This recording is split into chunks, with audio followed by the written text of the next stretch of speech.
The southern blot is a technique that is used to detect specific DNA molecules among a complex mixture of DNA molecules. Before we get into the actual technique of southern blotting, I want to first discuss how you denature and renature DNA. So if you have double-stranded DNA here, and you have this line of DNA, and you apply heat that's greater than 95 degrees Celsius, or you immerse it in chemicals such as formamide or sodium hydroxide, then it will turn to single-stranded DNA, like this. And then to renature it, you just cool it or remove the chemicals, and you get your double-stranded DNA back. So that's important for southern blot experiments, because the denaturing and renaturing is a big aspect of how the southern blot actually works. So after you denature the southern blot, you use other techniques to be able to get it to stick to a nitrocellulose membrane, and then you stain it with certain chemicals so it will show up on your X-ray film. But we will get into that in a few minutes. First of all, the southern blot is the size fractionation of a complex mixture of DNA molecules by agarose gel electrophoresis. So that's the actual definition. So we denature the double-stranded DNA using sodium hydroxide to break the hydrogen bonds between the base pairs. So all of these are hydrogen bonded, either A to T or C to G. And then we transfer these single-stranded DNA molecules to a rigid support, which is a nitrocellulose filter. So that's how that works. So if we have the gel, you would place it on the filter paper, and I'll just draw this really quick. You'd have a little machine like this. You have your gel, on the bottom. Let's do a different color for the gel. So you have your gel right here, and then you have your your nitrocellulose filter. So your gel is on the bottom and your nitrocellulose filter is on top, and the capillary action transfers the DNA from the gel to the nitrocellulose filter. So this will go up, and you have filter paper above and below the gel, and it'll basically just transfer all of these DNA molecules to the nitrocellulose membrane, and this is called the blot. Next up is the filter hybridization. So the high molecular mass of DNA to low molecular mass of DNA fragments. So if we have a line of DNA right here,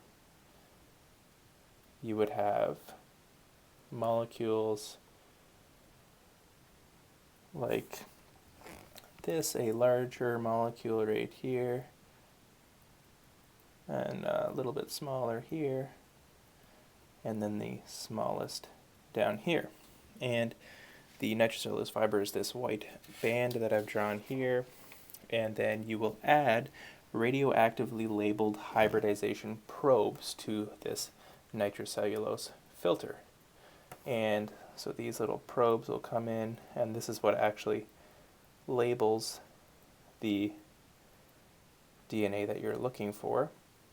So you can see at the end of a southern blot experiment, you'll see experimenters holding up a piece of X-ray filter that shows a bunch of bands that are darker than other bands, and those are the target DNAs that they were looking for. So after you put you wash off this probe, after you're done with it, the nitrocellulose filter will bind the single-stranded DNA, and after the probe anneals to the target DNA, which will be here. So if you use a probe that's looking for a specific sequence, say it's this one, this will bind together, and this will be your only stained DNA molecule. And then you wash off the probe that is not hybridized to target DNA, so all of these probes would be gone out of the mix. And you'd be left with this stained probe. So as we move over here, the next step is putting an X-ray film. So let's do this color and another. So here's your nitrocellulose filter, and then we're going to use an X-ray film that's placed over top, and then you have your stained DNA right here. Whoops. So your stained DNA is right here. So you overlay the X-ray film for autoradiography, and autoradiography is just photographic emulsion. So you're using silver halide crystals, which is just bromide, chloride, and iodide, and they're suspended in gelatin on a plastic film. The chemical process is the photons or radiation cause these silver metallic specks to form, and during development the entire crystal is converted into a metallic silver that is visible on the film. So that's when you see like an X-ray of your hand, you will see the bones in your hand. This is a terrible hand, but let's pretend this. This would all be white because those are all these silver grains, and then the background of it would just be black. So that's why you'll see doctors holding this up to a light that's shining through. Usually it's a white light, and then you can really see these silver specks in here, and you can see if there's any breaks or anything wrong with the bones in your body.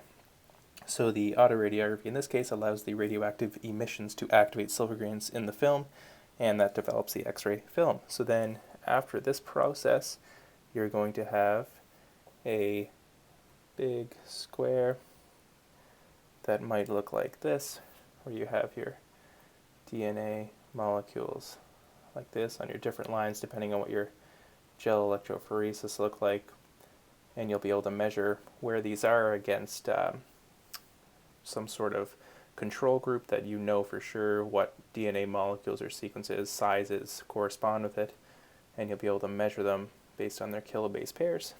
And that is basically southern blotting.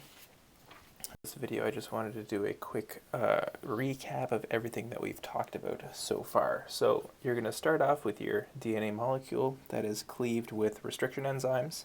You're going to have your gel electrophoresis here, and then you're going to transfer this to a nitrocellulose membrane using the capillary action that I talked about, where the gel is on the bottom and the nitrocellulose film is on top, with filter paper on both sides, and then the DNA is going to be transferred from the gel to the nitrocellulose, and then you're going to have your nitrocellulose paper here that looks just exactly like your gel does, and so your DNA molecules are still present on every piece that they were in the gel electrophoresis because it's just a transfer from one membrane to the next. And then you're going to hybridize this with labeled DNA or RNA probe, which is going to give you your autoradiogram, which is just your X-ray. So here's your autoradiogram. Here is your nitrocellulose membrane.